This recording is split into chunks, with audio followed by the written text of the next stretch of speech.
Honorable Didier Okito, bonjour. Bonjour, monsieur le journaliste. Oui.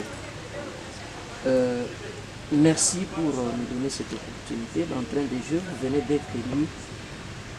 Quelles sont vos impressions?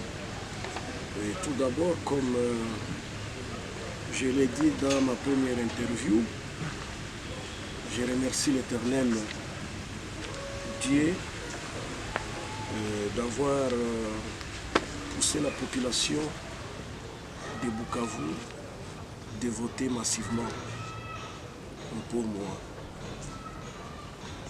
Je dois remercier aussi ou rendre hommage au sénateur à vie, son Excellence Monsieur Joseph Kabila Kabange, ancien président de la République démocratique du Congo, qui a consacré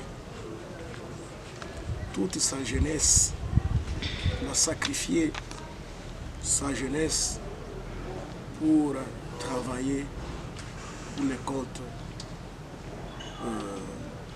des Congolais.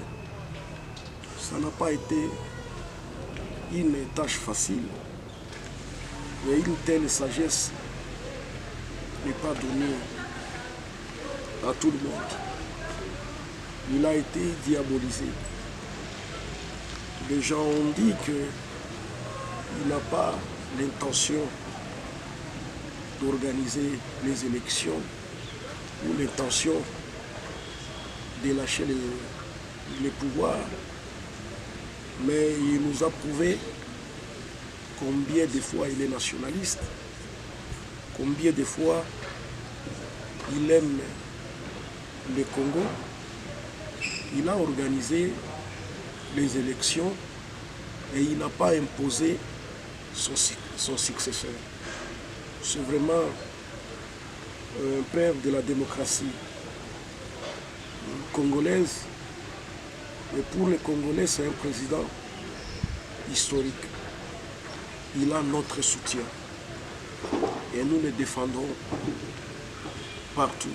Il a voté, nous a permis de faire de bonnes élections. Je remercie aussi la population, ma population de Bukavu, du Sud Kivu, que je dois défendre avec toutes mes forces, d'avoir placé sa confiance à ma personne.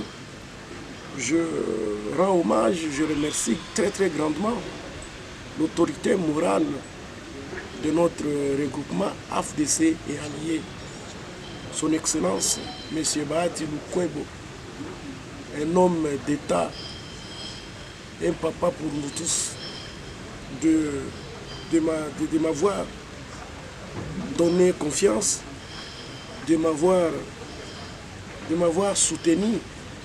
C'est vraiment pour moi un parrain politique. Je les remercie aussi. Je suis très content d'être élu. J'ai la foi, j'ai la conviction que je vais bien assumer la mission d'un bon parlementaire.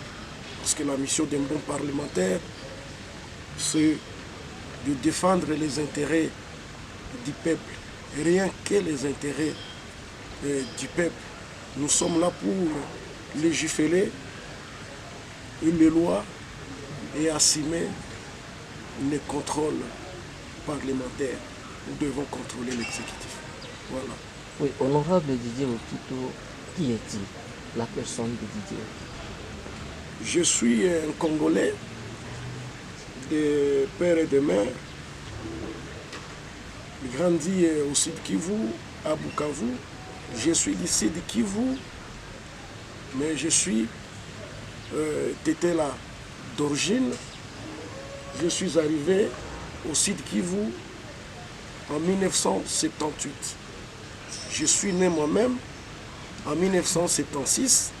C'est que je suis arrivé au Sud Kivu quand j'avais l'âge de 2 ans. Et dès lors, je n'ai jamais quitté le Sud Kivu pour choisir ou me domicilier ailleurs. j'ai 41 ans au sud Kivu. Je suis devenu un grand originaire du sud Kivu, du territoire de Kabare, plus précisément à Katana, où j'ai passé mon enfance. Puis, je suis aussi créateur de l'emploi. Voilà ce que je peux dire sur ma petite biographie. Oui, Didier Okito va se battre pourquoi pour l'avantage du Sud Kivu? Pour l'avantage du Sud Kivu en particulier, en général, l'avantage de toute la République démocratique du Congo. D'abord, il faut comprendre que toutes les structures de base de la province du Sud Kivu ont disparu. Je ne sais pas si nous avons encore le droit d'appeler là où nous sommes ici ville. Bukavu, ville de Bukavu. Moi, je refuse que Bukavu, ce n'est plus une ville, voire même une cité. Parce que toutes les structures de base qualifiant une circonscription ou une agglomération d'une ville n'existe plus. À Bukavu, il n'y a pas de route. On n'est pas fiers d'inviter nos amis qui viennent d'autres cieux à Bukavu parce qu'on aura honte d'abord de nos routes. Il n'y a pas de route à Bukavu. À Bukavu, il y a les problèmes d'eau. Et pourtant, nous sommes entourés par les lacs. Nous sommes entourés par la rivière Ruzizi. Qu'est-ce qui nous manque pour transformer ce que Dieu nous a donné gratuitement et les partager aux autres? Nous avons tous les atouts.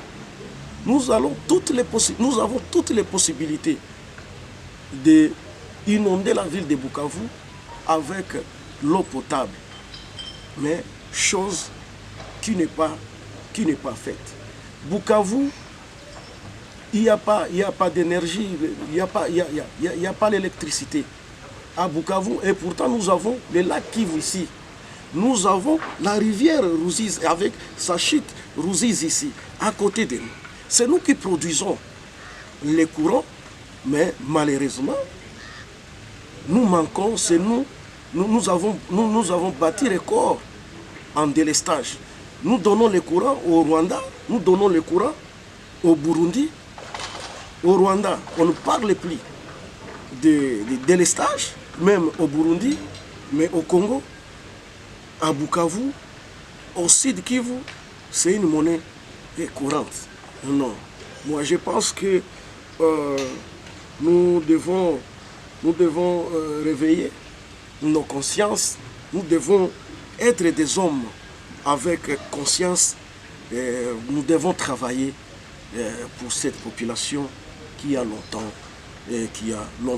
souffert. Il y a d'abord cette mission. Je me suis donné cette mission. Une autre mission. Moi, je suis créateur des entreprises. Je suis créateur d'emplois. Moi-même, j'ai déjà travaillé sur un projet de loi portant sur la délimitation du nombre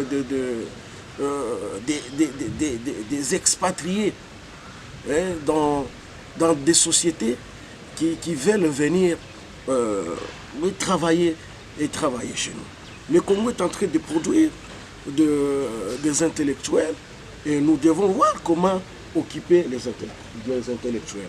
On ne refuse pas que les étrangers ne viennent pas investir chez nous, mais avec une procédure bien suivie, bien respectée. Non, vous ne pouvez pas venir vous amener les capitaux et puis vous nous amenez les animateurs, ceux qui vont gérer ceux qui vont travailler. On ne refuse pas une entreprise qui veut investir au Congo. À la limite, on peut se dire cette entreprise vient avec 5 expatriés. Mais il y a des entreprises qui exagèrent. Vous pouvez passer partout. Partout, même dans des alimentations, même dans des boutiques. Les Indiens qui viennent investir chez nous. Même un caissier, on l'amène de l'Inde. Comme si nos enfants n'ont pas étudié. Tout ça pour encadrer la jeunesse. Nous devons avoir des bons stades. Nous ne devons pas avoir seulement, avec l'étendue que nous avons au Sud Kivu, nous ne pouvons pas nous contenter d'un seul stade.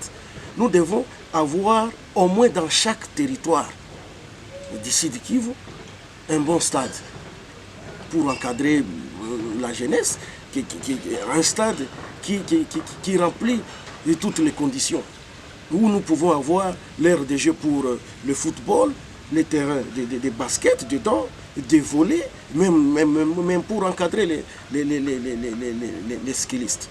Nous devons, les talents, nous les avons, mais nous ne savons pas les encadrer. C'est le moment pour nous, et surtout comme la plupart de ceux-là qui sont passés, l'Assemblée nationale actuelle sera composée de vraiment des jeunes, des esprits jeunes. Je pense que cette force jeune-là, nous devons la mettre au profit de nos populations.